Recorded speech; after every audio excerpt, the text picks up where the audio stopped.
seeing what you're doing, so at least you can get a feel for what you're doing. You also can hear from us, and like I say, we're here. Any question that may come up, if we don't get to your question tonight, we will get to it. So don't worry about that. We'll try to get back to you, get in touch so we know what's going on.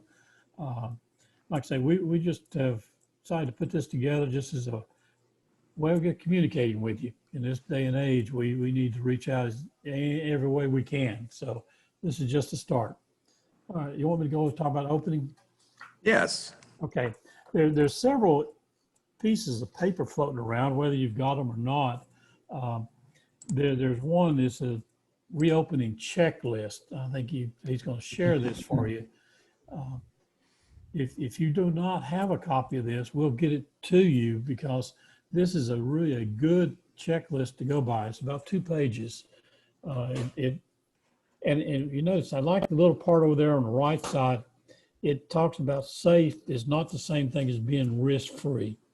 No matter what you do when you open up or you start having your meetings, you've got a risk. Now the question is, how big a risk is it? This gives you some ideas how to go about minimizing those risks so that you can feel pretty good about opening up and doing some things. There's 2 things you need to pay attention to. One is the state guidelines. They're sort of heading up everything, but you also have got to consider your charter organization. Whatever rules they have in place, that's going to become an issue. Some of the organizations are not meeting and are not allowing any meetings. And if that's the case, then you're going to have to look at an alternative plan and see what you can do to reach out. It's good to reach out to your charter organization and ask, what can we do to start meetings? There's one CUPAC I know of that started meeting with dens, just like the troops are doing with patrols. That keeps the number under the 10, and if they can have a place out, then that frees up some of the more restrictions that we're working under. You also need to be aware of the troops open up, going camping. Big issue there is transportation. How do you get them out of there? And do you have enough land area where if they're pitching tents, they can pitch them safely and have 1 scout per tent? I could see the possibility of 2 scouts and tents if they're brothers or sisters, depending upon the type of troop. But that's going to be a rarity. Most of them have to sleep separately, and most of the troops are actually, scouts are fixing their own meals. So they're not eating as patrols, not eating as a troop, again, doing their own meals. So that brings in a lot more planning by the troop, by the members. It gives them an idea to see what's going on under these circumstances. Yeah, Bob, I'll just say there too, if you need or want a copy of that form that was just shared on the screen, you can probably find it on Google, but if you just put in the Q&A your email address, if you're on this webinar, we'd be happy to email it to you as well. Yes, that would be no problem. Yeah. So there's also, and I don't know if you have this, Kirk, or not, there's another called a pre-screening checklist. I can look for it real quick if you want to talk just a little bit about the pre-screening is a nice little feature to give to the parents, and it goes through, here are some conditions. You check yes or no or look at them, and if you have too many no's, the thing simply says, don't go to your meeting. So that gives you a little thing that whether they check it off not at home, but if they have it in front of them so they can say, all right, we met these conditions, we feel safe of venturing out and going to the unit. Now the problem is, somebody with my age and my conditions, I'm pretty well a no on just about anything. So I have to take that into consideration when I go visit or do some things like that. But I think we need to err on the side of safety. I would hate to have the news that a scout came down with COVID or gave it to his parents and grandparents because of a meeting we had. So that would be something I wouldn't want to have on my conscience. But again, remember this, that safe doesn't mean no risk. You're going to have to take an evaluation and see where does your unit stand and see what's going on.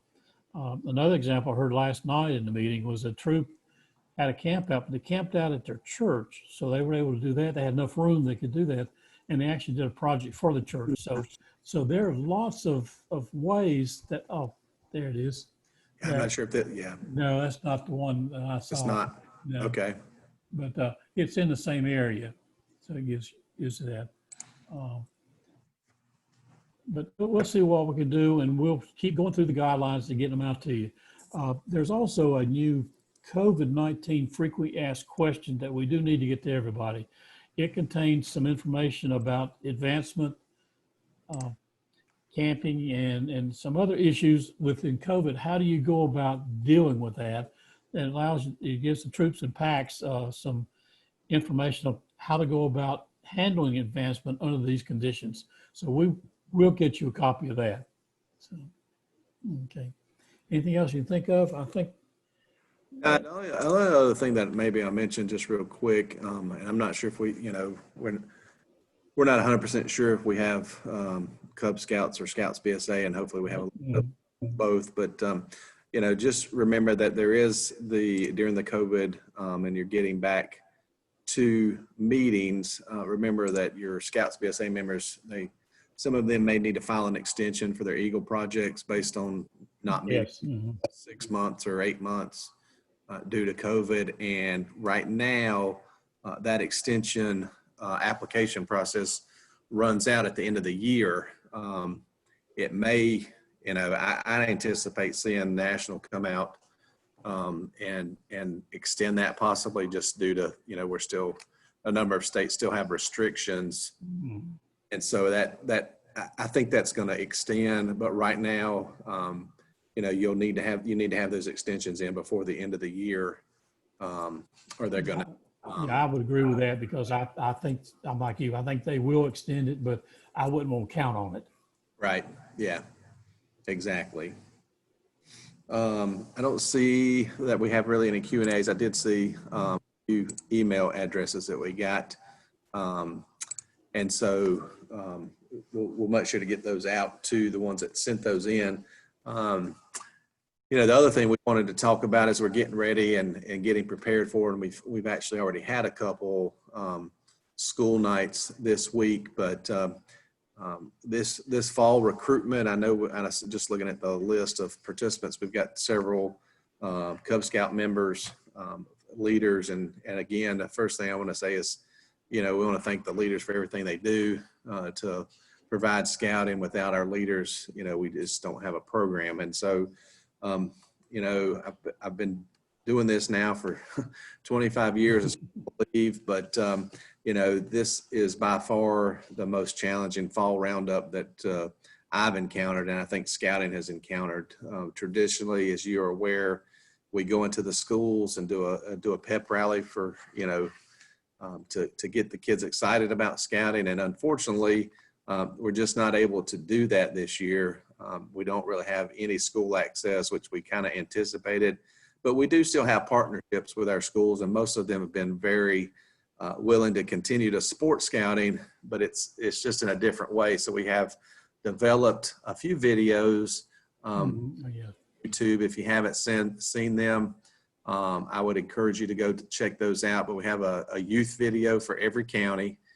We also have a parent video, which National did a pretty good job putting those together, but we kind of spliced our own little take on the front part of those videos. The youth video, we went out to camp and got one of our younger scouting professionals to give a short, similar to what we do inside of school, but a short presentation, set up some tents, had some displays out at the Cub Scout camp, and hopefully those will get some of the kids excited. If they get a chance to watch the video, a number of our schools are showing those in classes, but we still have 3 counties that are all virtual. So, sending out emails for us, and they have the video links, but we're not guaranteed that the parents are going to click on those or even share those. And of course, if they're all virtual, you don't know how many of them are comfortable going back to a meeting situation. And then, you know, every county has a virtual option, and we're finding that, you know, a number of parents and a number of families have selected the virtual option. So, you know, the thought process there is they didn't feel comfortable sending their kids back to school yet. And so they selected the virtual option. And so if they selected that option, then they probably, you know, our thought is that they may not be comfortable sending their kid to it. Mhm. So we have our challenges, obviously, but hopefully, you know, we'll come out of this. COVID will all come out of this, you know, a little bit stronger and a little bit more understanding. I did want to share kind of the idea that we're trying to do with the fall roundup because it's different. And so we're calling it a drive up to sign up for scouting. We are trying to use the school parking lot. We think that gives us the best avenue for kids to come back to the school because they're familiar with it. However, we have been told by several school systems that their facility usage policy, which they have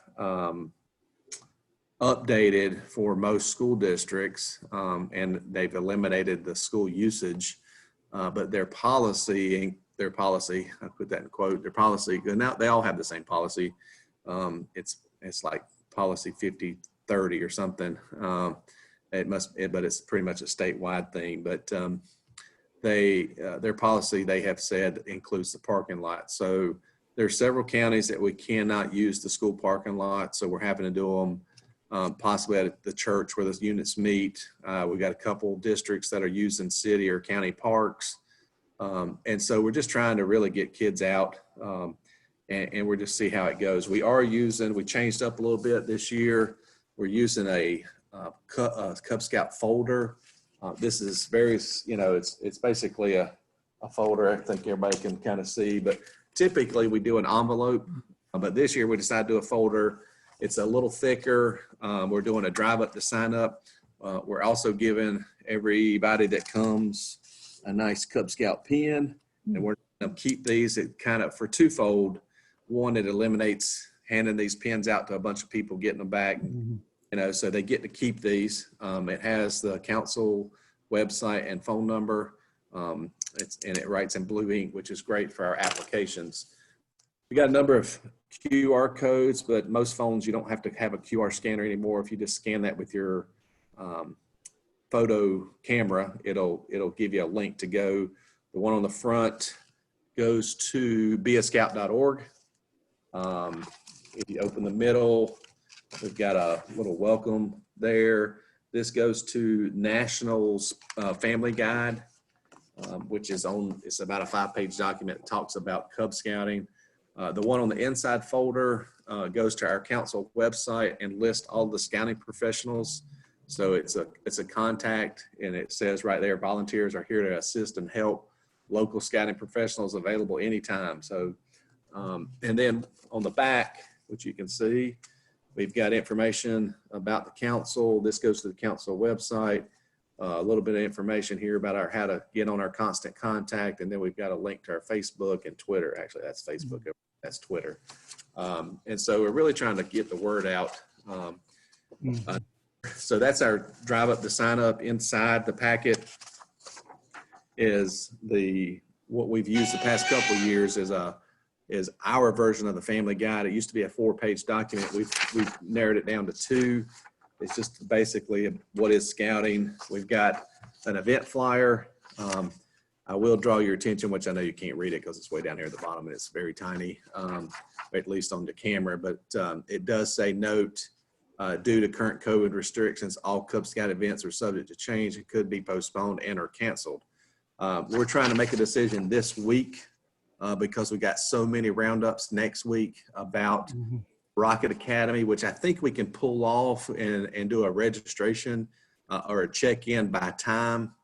And so 10 kids could check in at 9, 10 kids could check in at 10, and we can do a round robin and still pull off the Rocket Academies to give kids an exciting event. New this year, we were looking at doing a gold rush, a Cub Scout gold rush out at Cub Scout camp.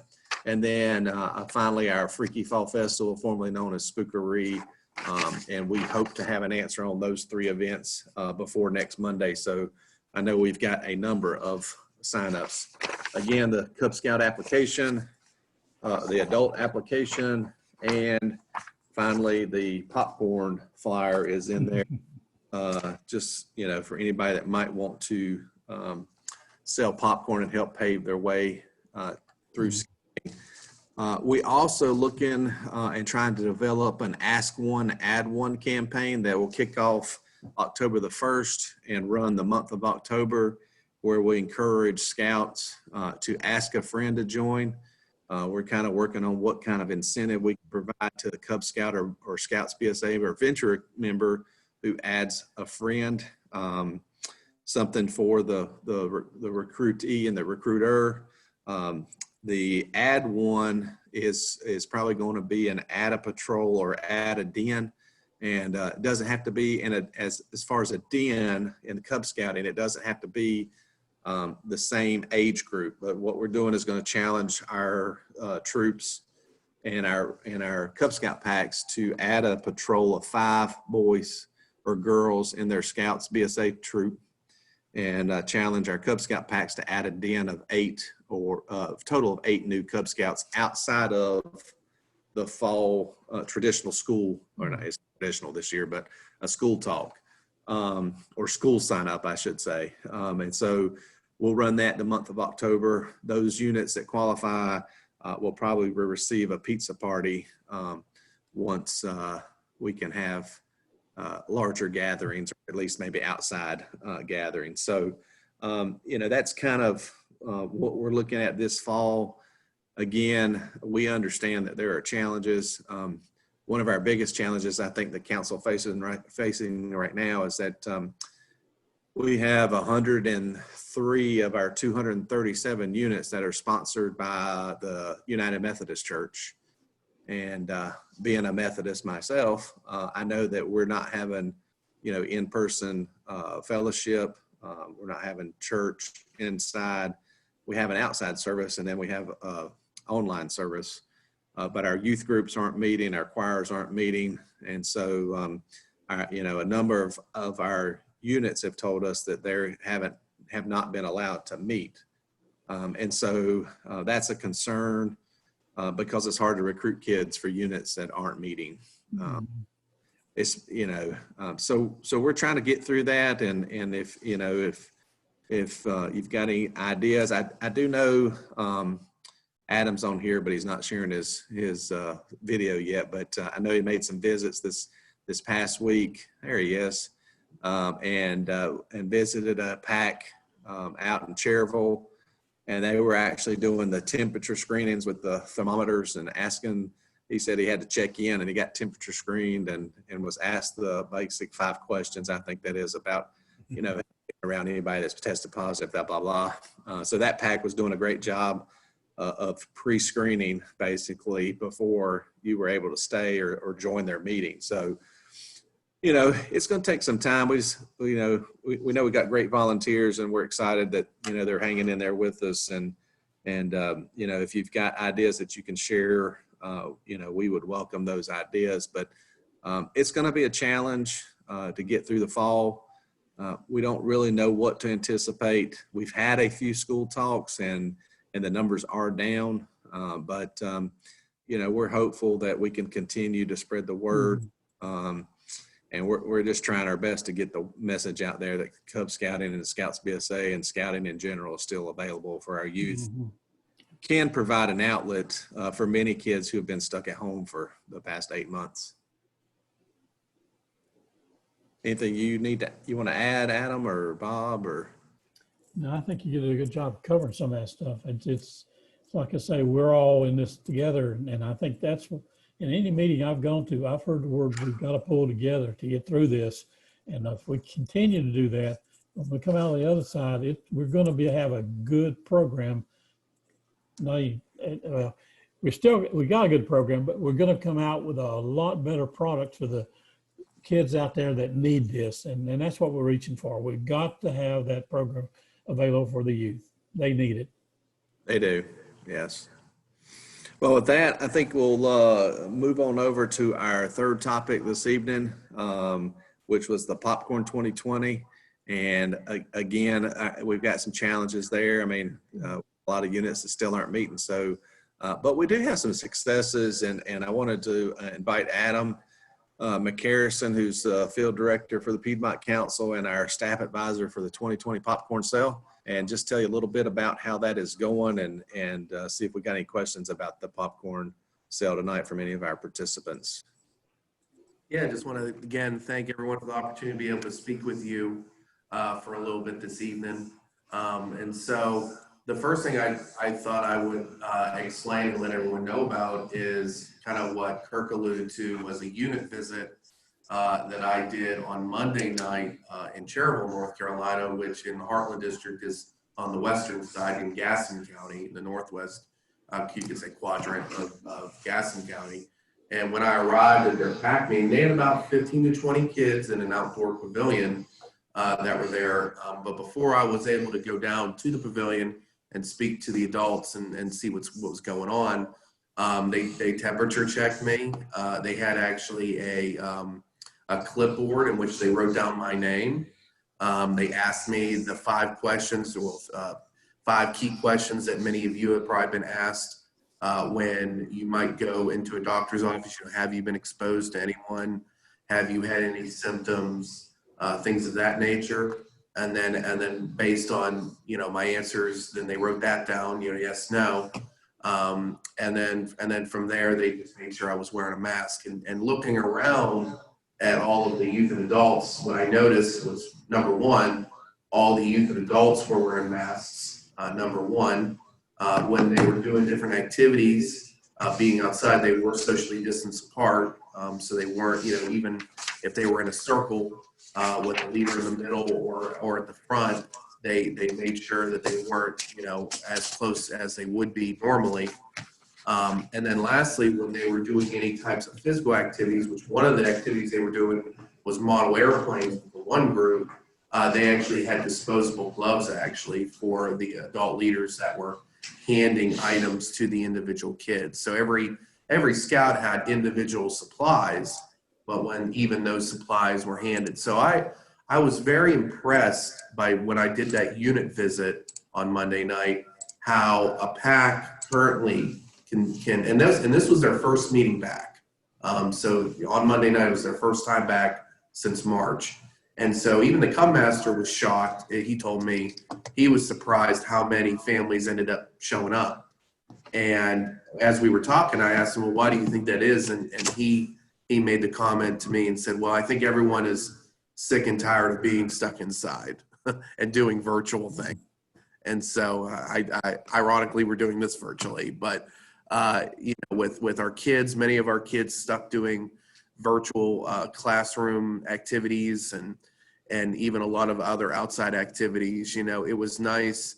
And he had not only nice to see a PAC being actively engaged in an outdoor environment, but it was really nice overall just to see that the families were excited to be there, because he had no idea how many would actually show up, and he had almost 20 families there, which was great. And they were spread out among a huge pavilion, a fire circle that they have, fire ring circle, and then an open field as well. So they were definitely very socially distanced apart, and every single person there, like I said, wearing masks, and we're being respectful of the rules. And I asked him, as well, did you know of any families that were kind of, uncomfortable? And he actually said he had an email from 1 or 2 families that actually expressed that they weren't comfortable return. But what he did was he said, well, I welcome you back to the PAC when you feel comfortable. And I think that's the biggest thing that we can tell families that may not be comfortable right now, being even in a group setting, following those types of things, is that we welcome you back to the PAC when you're ready.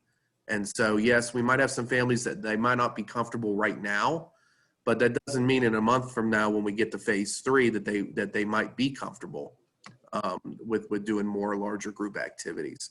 So I think, the biggest thing for our unit leaders that I've been recommending, at least in Heartland, is, respecting respecting the family's wishes on what they feel was best for their family, and not chastising them or looking down upon if they decide not to return immediately based on their perceived concerns when it comes to COVID-19. So that was just kind of a unit visit that I did that I was very impressed on, that I thought was that was done very properly. And I'm going to use that example, to some of my other units that have had similar concerns. And as Kirk said, even, in Lincoln County, we have some units that still haven't met and aren't meeting. And so that's a huge concern as well with recruitment.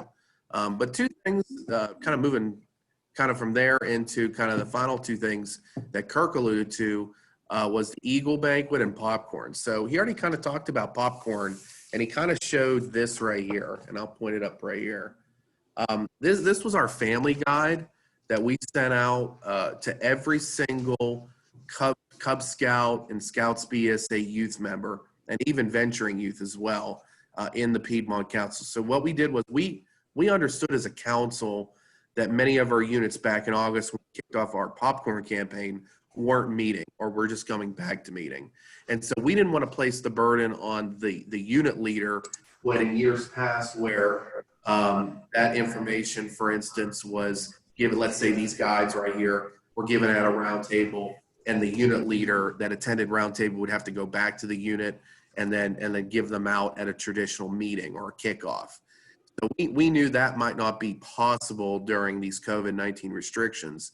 So what we decided to do was to adopt what some other councils that have had successful popcorn in previous years is by doing a full family guide and then mailing it out from council, mailing it out to all families.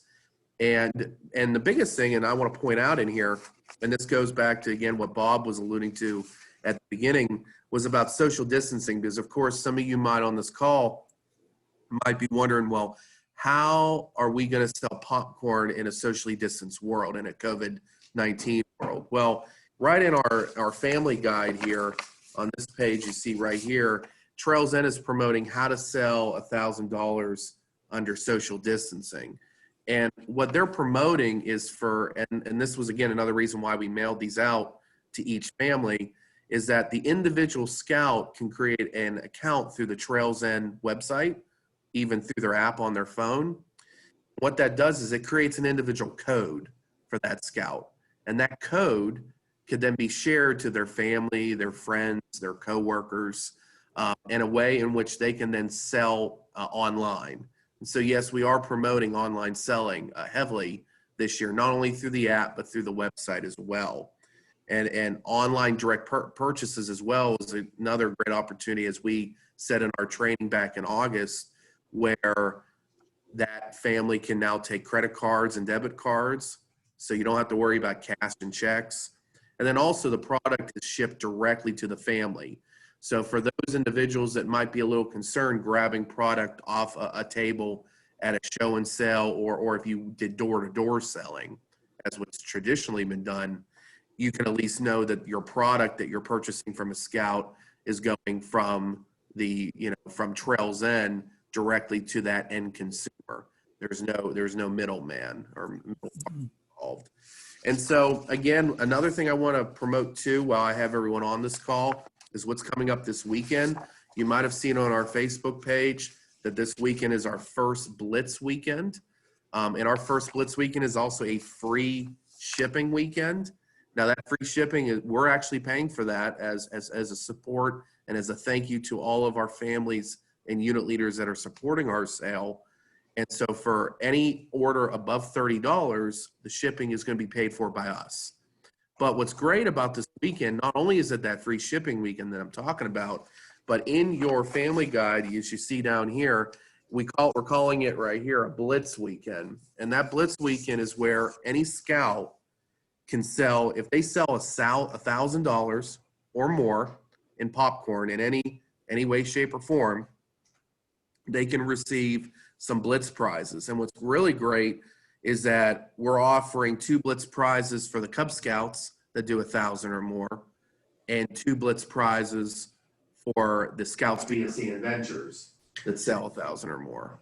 Hey, Adam, just to clarify, so that we don't have any confusion. It's not $1,000 this weekend. It's if they've sold $1,000 from the start of the sale. So Correct. that's, Yeah. you know, Yeah. Sorry so about that. Yeah. So you can use any sales that you've been doing since the beginning of the sale through it. And what we're going to be doing is providing an opportunity to really get those scouts that might be on the line that might have sold, $500, $700, $800 to maybe push them to that next level, and to then thank them with an incentive to thank them for what they've done.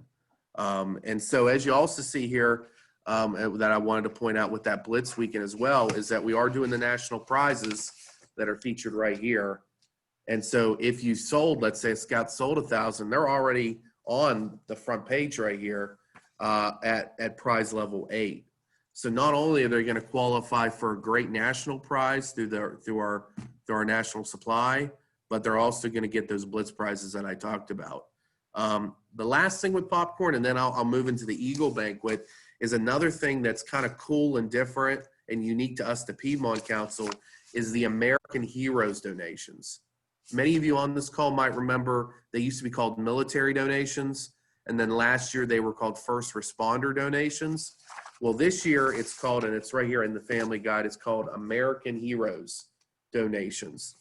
And so what we've done is we've actually created our own patch sets to honor the American heroes here in the Piedmont Council. So we have actually 2 different patch sets here for the 2 different levels, which are silver and gold, that a scout can sell. And so we're going to honor them. We have one for firefighters, EMS and paramedic, law enforcement, linemen, and medical heroes as well. So, and these patches that you see here are actually unique just to us. So those are only going to be offered to scouts in the Piedmont Council who sell American Heroes donations throughout the sale. And at the end of the qualify, we'll be able to earn those patch sets. So we have a lot of great things that are different. We usually never really had a full parent guide that we provided. So I think this was something great for our unit leaders this year, and also the patch sets and different incentives and Blitz prizes. So we have a lot of great opportunities still in the works and that are going on right now that you could promote. So, if you have any questions about popcorn, please put it in the Q&A while, Kirk and Bob kind of finish up. Last thing, let me take just real quick on the last thing on your local scouting professional has some additional copies of the youth guide. So if you need some for your unit, like I said, they are in the recruitment folders. The new scouts will get one, but if you want a few for your unit, contact your scouting professional, and they should have some that they can share with you. And we have some more of those at the office. The other last thing I'll say is I checked our online sales for tonight, and 107 scouts in the Piedmont Council have sold basically $17,000 of online sales, or about $160 a piece. So if we can get that number up to 300 scouts selling, then we can, and that's about how many we had selling last year online. And so if you have any Q&A, please put it down in there. So as Bob and Kirk kind of finish up here shortly, I can answer any popcorn questions you may have. And again, I thank the unit leaders. We had 7 units or 6 units that did a order for order number 1 back in August. So again, I just want to personally thank and do a shout out to those unit leaders and those units that decided to start selling early with the first order. And, they're kind of being the mentors to the rest of the council and kind of the game changers, as I sometimes say. And again, I just want to thank those individuals that are currently selling in any way, shape, or form, whether it's traditional selling, online selling, or a combination of both. Again, just want to thank them. Last thing with Eagle Banquet. So as many of you are on this call are aware, we usually do an in-person Eagle Banquet. Very successful for the Piedmont Council and our Eagle Scouts. Usually it's in April at CVCC. Well, again, with COVID, we had to keep postponing. And sadly, talking to CVCC and many of our other larger venues in the Piedmont Council, we realized very quickly that there would be no way in 2020 to honor our 2019 Eagle class with a traditional in-person Eagle banquet. So what we decided to do was that we are going to be doing a virtual Eagle banquet this year. It's going to be on Wednesday, November 11th at 7 p.m. on Zoom right here. And that Eagle banquet will be a way in which we can honor all of the 2019 Eagle Scouts in the Piedmont Council. So yes, that is Veterans Day.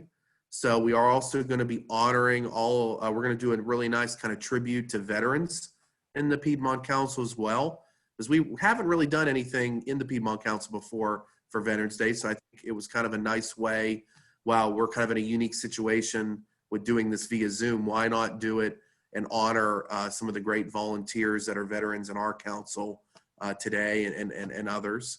And then also too, with that, we're also going to still honor those that have received all the awards as well. We're going to pre-record those and provide those as well. Now, the one thing, I just didn't want to provide you that information, but I also wanted to provide you what we're doing for the Eagle Scouts itself. And I have some things I'd like to show you.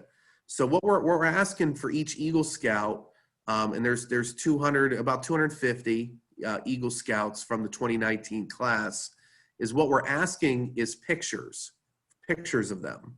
We're asking for a picture of them in their uniform and a picture of them in their project, And then from there, we're also asking if they were involved in Cub Scouting, a picture of them when they were a Cub Scout. But at a minimum, 2 pictures, if no more than 3. And so for that, we're going to put that all in a huge slideshow. And that's going to be kind of a way we're going to be able to honor each Eagle Scout during this live banquet. Because of course, we couldn't have every single youth come on, via webcam. So we thought this would be a great way not only to honor the individual scout in their uniform, but also honor their Eagle project that they did, which of course we all know what all that consists of. And then also too, if they were a Cub Scout, it'd be kind of a way to kind of look back at some of these youth that were once a Cub Scout, and get a laugh, get a little bit of humor as well, right? Showing the difference of their age and everything. So what are we also doing to thank those Eagle Scouts? Well, we're going to be sending them their neckerchief. You see right here. So we already had these custom made, and we've had these all the way back since April, actually probably February, March. And so we're going to be mailing these out, shipping these out to every Eagle Scout that we receive information from. And we're also going to give them a CSP. So move that cool CSP patch. Mm-hmm. And then let me zoom in to the neckerchief again. So you can kind of see the neckerchief. Mm-hmm. Yep. And then also too, is we're still going to do a program because it's still an event, right? So we're also going to send them a program very similar to one of these. So as if any of you have been to the Eagle Banquet before, it's a very comprehensive program. Mm-hmm. Where we put not only all the Eagle Scouts' names in there, we put their career interests, which ironically we had already done because we had our planning meeting back in February, thinking that we were going to have an in-person event. Mm-hmm.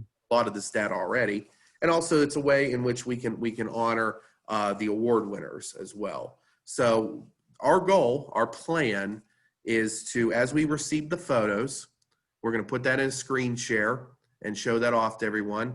And then we're going to mail these 3 items out to every Eagle Scout. So for those of you on the call, if you have a 2019 Eagle Scout, one that was part of the 2019 Eagle class, if you want to just reach out to them and say, hey, did you receive an email, a phone call from someone from the Piedmont Council about giving them photos? Just do that friendly reminder to them. We're asking a due date of October 1st. So that's in about 2.5 weeks from now, mm-hmm. October 1st. And those will be sent to Mandy here at the main office. So if you have any questions, again, about the Eagle Banquet and what that consists of this year, just go down in the Q&A and I'll be able to answer those questions as we go along. But, we all know that this is, again, a very challenging year and a unique year for us. So ideally, doing a virtual Eagle Banquet would have definitely not been our first choice. But also our choice would not be not to honor them at all. And so we hope that this would be a way, you know, a little small token way that we can do to honor those Eagle Scouts for this year while many of them are still in school. Because if we wait any longer, if we wait until 2021, you know, many of these scouts might already be off of college, in the military, or in the workforce. So we definitely want to honor them this year, and we thought this was the best way to go about it with the circumstances that were coming about. So hope you can support us with that. Again, Wednesday, November 11th, 7 p.m. on Zoom, and we'll be sharing the link out closer to the date. So please put all your questions in Zoom, and thank you again. Had a great question asking about who to send the pictures to.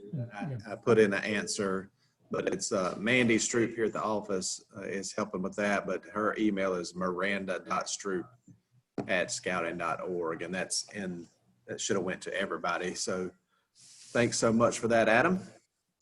And we are kind of coming up on the end. We wanted to keep this about 45 minutes. We actually have another that starts at 7 with the commissioners meeting tonight, and I know we've got at least 3 people on this webinar that are participating in that. And so, Bob, anything else that?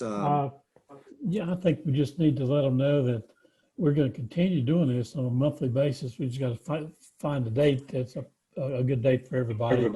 But we want this to be more or less your meeting where your questions are raised and answered. And looking to one question there about Scout Book, something for us to get somebody on who can talk about it as one of the issues. So we're depending upon you to give us some leads, guides, things of that nature to know which way we're going to go with this. So we want it to be informative and meet your needs, not ours, but yours. Kirk? Yeah, correct. And we're looking at the second Wednesday, and so possibly our next meeting or our next Connecting with the Commissioner will be Wednesday, October the 14th. But again, I think Scout Book is probably a good subject, and we have a couple in the council that are pretty up to speed on Scout Book. And I think there's actually a few webinars that we or some recordings of some meetings National has had about Scout Book that we could share as well. So good ideas. Again, we appreciate everybody being on here. 45, and that's kind of when we were looking at ending tonight's meeting. And so again, thank you for what you do for Scouting and the Piedmont Council. Everybody keep your chin ups and keep moving forward, and we'll all make this. And thank you so much for participating. Yes, I agree with everything. Thank you. We'll see you next month.